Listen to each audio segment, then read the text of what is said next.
தாவேக தலைவர் விஜய் 2 நாட்கள் விசாரணைக்காக டெல்லி சிபிஐ அலுவலகத்திற்கு புறப்பட்டிருக்காரு.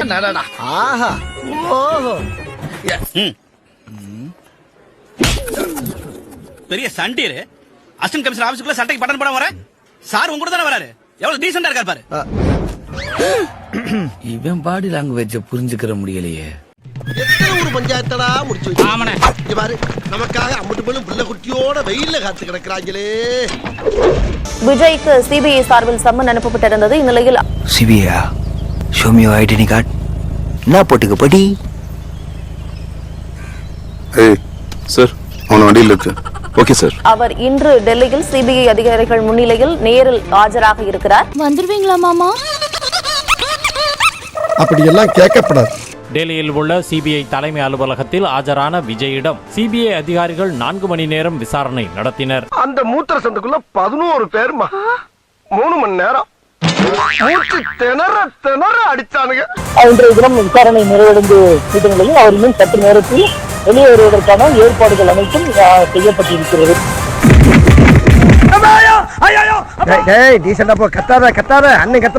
கரூர் பயண திட்டம் பரப்புரைக்கு தாமதமாக சென்றது. கரூருக்கு ஏன் லேட்டா போனாமா? தூங்கிட்டியா? பெருந்துயரம் நிகழ்ந்தவுடன் சம்பவ இடத்தை விட்டு உடனடியாக வெளியேறியது ஏன்? மக்கள் எப்படி போனா உங்களுக்கு என்னங்க? வாறு பெறப்பட்ட பதில்களை பிரிண்ட் அவுட் எடுத்து விஜயிடம் கையெழுத்து வாங்கும் நடைமுறைகள். அக்ரிமெண்ட் ஒரு கையெழுத்து ஒன்று போடு. ஜோசப் விஜய் ஆகிய நான் 30 நாளில் என் கட்சியை முழுமையாக அடகு வைப்பேன்.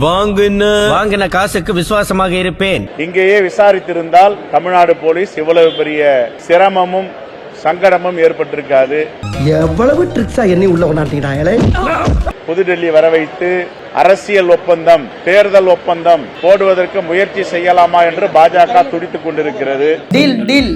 டீலிங் வந்தா படம் வரும், இல்லனா ஜெயிலுக்கு போறியா, இந்த பக்கம் வரியா? ஒப்பந்தத்திற்கு தயாரானால் வழக்குகள் மாயமாகிவிடும், மறைந்துவிடும். கூட்டணி வைக்கணும். கூட்டணியா? யாரு கூட்டணியா? நம்ம ஆமா, அதுக்கு நான் ஜெயிலே போயிருங்கய்யா, ஜெயில தூக்கி போட்டுருங்கய்யா. சரிங்கய்யா, கரும்பு போட்டுங்க, நான் வந்து வைக்கிறேங்கய்யா. அப்படியே கண்டிஷன் ஒண்ணுங்கய்யா, ஒரே கண்டிஷன்ங்கய்யா. என்ன கண்டிஷன்? ஆனா நான் வந்து உங்க மேனேஜர் இருக்காருல்ல ஈகாஸ், அவரு தான் கூட்டணி. என்னடா ஸ்கூல் பசங்க மாதிரி அவர் கூட தான் போற, இவர் கூட தான் போறேன்னு அடம் பிடிக்கிற? யார் கூட போனாலும் நீ கோட்டுக்கு தானடா போவ? ஆமாங்கய்யா, பீஸாப்பின்னு சொன்னா தமிழ்ல ஒரு பையன் போட மாட்டாங்க ஓட்டு, செருப்பல் அடிப்பான். சிங்க வாயில மாட்டினா தப்பிக்க முடியுமா? அது மாதிரி மாட்டிட்டு இருக்காங்க. நீங்க தெரிஞ்சோ தெரியாமலோ புலிவால புடிச்சிட்டீங்க மிஸ்டர் நல்ல தம்பி. ஆளை விட்டீங்கன்னா புலி உங்களை கடிச்சிடும் மிஸ்டர் நல்ல தம்பி. எப்படியாவது விஜயை தங்கள் பக்கம் இழுக்கலாமான்னு ஒரு முயற்சி ஆரம்பத்துல இருந்து எடப்பாடி பண்ணதுதான். அவரு கொஞ்சம் ஓஞ்சிட்டாரு, வரல. மக்கள் பாத்துக்கிட்டு இருக்காங்க டாக்கு. மக்களை அவனாவது செத்தான்னா நீங்க 25 லட்சம் தரானுவீங்க, ஆனா நான் 2 கோடி ரூபாய் கொடுக்கறேன்னு. இப்ப சொல்லு, மக்கள் எந்த பக்கம் சாய்வாங்கன்னு நினைக்கிறேன்? உன் பக்கமா இல்ல என் பக்கமா? விஜயை கூட்டணிக்கு எப்படியாவது நெருக்க வேண்டும், அதாண்டி கேஸ். கூட்டணிக்கு வந்தாகணும் அப்படிங்கிற நிர்பந்தத்தை கொடுப்பதற்கு தான் இதை 4 பக்கமும் நெருக்கிறாங்க. நான் எங்கப்பா கொடுத்தேன், அவங்களாவே எடுத்துக்கிட்டாங்க. ஓஹோ, அப்படியா செய்தி? அப்போ சிபிஐ விசாரணைக்கு டெல்லிக்கு போகல, கூட்டணி பேசதான் டெல்லிக்கு போயிருக்காரு நம்ம தற்கொலை தலைவர். கதை இப்படி போகுதா? பாஜகவின் வளையத்துக்குள் அந்த ஆக்டோபஸ் கரங்களுக்கு மத்தியில் விஜய் வசமாக சிக்கிக் கொண்டிருக்கிறார். அது அவ்வளவுதான், டைம் முடிஞ்சது. வா. விஜயினுடைய திரைப்படம், அந்த திரைப்படத்துக்காக வாதாடுகிறவர் யாரு அப்படின்னா சதீஷ் பராசரன். நான் லாயர் இல்ல, ஞாயிறு. பராசரன் யாரு அப்படின்னா பாபர் மசூதி இடிப்பு வழக்கு நடந்துச்சு இல்லையா, அதுல அவர் பழைய அட்டார்னி ஜெனரலா இருந்தவர், தமிழ்நாட்டை சேர்ந்த. இவர்கள் தான் இவருக்காக வாதாடுறாங்க. நீங்க ரொம்ப டேஞ்சர் போல்த. அப்போ பாஜகவை சேர்ந்த முன்னணி வக்கீல்களைத்தான் விஜய் பயன்படுத்துகிறார். உன்ன மாதிரி ஒரு ஈன பிறவி நான் என் வாழ்க்கையில பார்த்ததே இல்லை. உன்னை சேர்த்தான். பாஜகவோடு இந்த அளவுக்கு சமரசமாக ஒண்ணுமா பழகிட்டு தான் இருக்கிறாரு. அந்த தைரியத்துலதான் சிபிஐக்கு போனா நாம பாத்துக்கலாம் நினைச்சாங்க. அங்கதான்டா இருக்கு இந்த ஸ்டைல் பாண்டியோட ட்விஸ்ட்.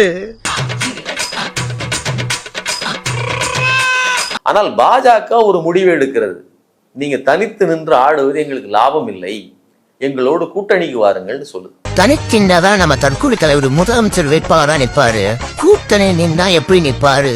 ஐயா ஒட்டுமொத்த அணில் கிட்ட நான் தான் சிஎம் சொல்லிக்கிறேன் ஐயா, காரியத்து போனுங்க போனா. அப்படிலாம் கிடையாது, சொல்றதை மட்டும் தான் நீ செய்யணும். அங்க பாத்தீல்ல இருக்க மாட்டேன் எப்படி அடிக்கிறாய் பாரு. ஆனா ஒண்ணு மட்டும் புரியுது தெளிவா, விஜயன்ற துணிய நல்லா அட்டுக்கு துவைச்சு சிபிஐயும் பாஜகவும் அதிமுக லேண்ட்ல போட போறாங்க. அது மட்டும் நல்லா தெரியுது. என்ன சொல்றான்? நம்ம எதிர்காலத்தை சொல்றோம். நீங்க எனக்கு எதிரி திமுக தான். ஸ்டாலின் அங்கிள் வாங்க, உங்களுக்கு தில் இருந்தா என்னை தொட்டு பாருங்க, நான் பனையூர்ல தான் இருப்பேன் அப்படின்னு சவடால் விட்டீங்கல்ல.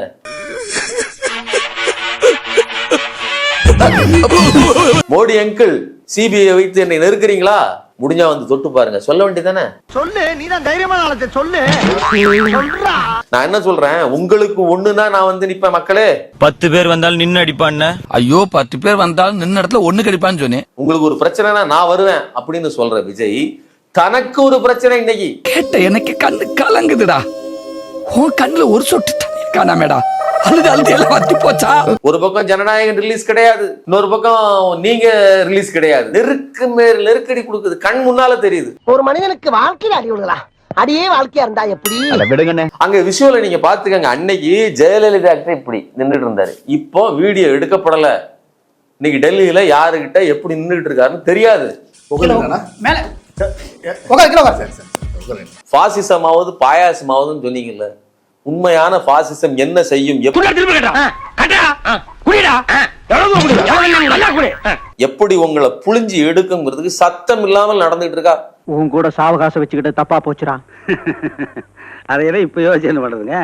இந்த மலையை உடைக்கிறதுக்காக உளி எடுத்தீங்க பாருங்க, உளி அப்ப யோசிச்சிருக்கான். பிஜேபி ஒருவேளை நீங்க எதிர்த்து பேசுனீங்கன்னு வச்சுக்கோங்களேன், ஒண்ணு படம் வெளி வராது, ஒரு ரைடு விட்டா போதும், அடுத்த நிமிஷமே காணாம போயிடும். நான் தான் அப்பவே சொன்னேன், இந்த தாடிக்காரனை நம்பாதே நம்பாதே, வில்லங்கம் முடிச்சவன் என்னைக்காவது ஒரு நாள் கம்பி என்ன வச்சிருவான்னு. கேட்டியா நீ? காங்கிரஸ் தலைவர் செல்வ பெருந்தகை சிபிஐ பிஜேபியோட ஒரு பொலிட்டிக்கல் அக்ரிமெண்ட்ல இருக்கு, அதன் காரணமா தான் என்கொயரி நடந்துங்க பாருங்க. அப்படி பச்சையா சொல்ல முடியாது, ஒரு யூகமா சொல்லலாம். எது எங்களுடைய நிலைப்பாட்டில் எந்தவித மாற்றம் இருக்காதுன்னு தெளிவாக போன தடவை நாங்க சிபிஐ போன போய் சொல்லியிருக்கிறோம். அந்த பேரு அண்ணன் எப்படி கெத்தா இருக்காரு, வாங்க மறந்து போச்சா? அண்ணன் அமித்ஷாவை மிரட்டுறாங்களா? இது வர கட்சி ஆரம்பிச்சு ஒரு நாளாச்சும் உன்னை எதிர்த்து பேசிருப்பாஜி. அப்படியே பேசியிருந்தா அவ கழுத்த கழுத்த கமலாலயத்துல தூக்கி வீசுறாங்களா? தூக்கி வீசிடுவேன், அதுவும் எனக்கு தெரியும் ஜி, அதுவும் எனக்கு தெரியும். ஐயோ அண்ணனுக்கு சரியான தில்லுடா. அது மட்டுமா, அன்னைக்கு ஒரு நாள் பிரச்சாரத்தை தெரியாம ஒன்றியன்னு சொன்னதுக்கு வீட்டுக்கு கூப்பிட்டு வாயிலே சும்மா நங்கு நங்கு அதுக்கப்புறம் ஏங்கே கிளப்பி என் வாயிலேயே பலார் செருப்பால அடிப்பேங்கிறாயா அடிச்சு வாயத்திறந்து ஏதாச்சும் பேசியிருப்பதா சொல்லி தெய்வமே சொல்லு. அன்னைக்கு அங்க நடந்த கரூர் சம்பவத்துக்கு இன்னைக்கு உன்னை தேடி வந்திருக்கலாம், என்ன அர்த்தம் சொல்லு. உன் உதவி எனக்கு வேணும் தெய்வமே. மீறியும் வர வச்சனா அது உனக்கு அசிங்கம் ஜி, உனக்கு அசிங்கம். வாடா நாயே அப்படின்னா முன்னாடி வாலாட்டிக்கிட்டு நிப்பன் தெய்வமே, புரியுதா? என்னை தயவு செய்து இந்த கேஸ் எடுத்து காப்பாற்றி விடுங்க தெய்வமே, கெஞ்சுற. ஸ்டார்ட் பண்ணு.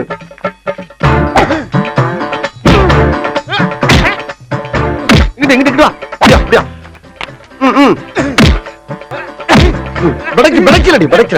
மண்டல மட்டும் அடிச்சிடாத, குலக்கேசல் உள்ள போயிருவேன். சரியா? உங்க வீட்டு பிள்ளையா நினைச்சு எல்லாரும் என்னை மன்னிச்சிருக்க.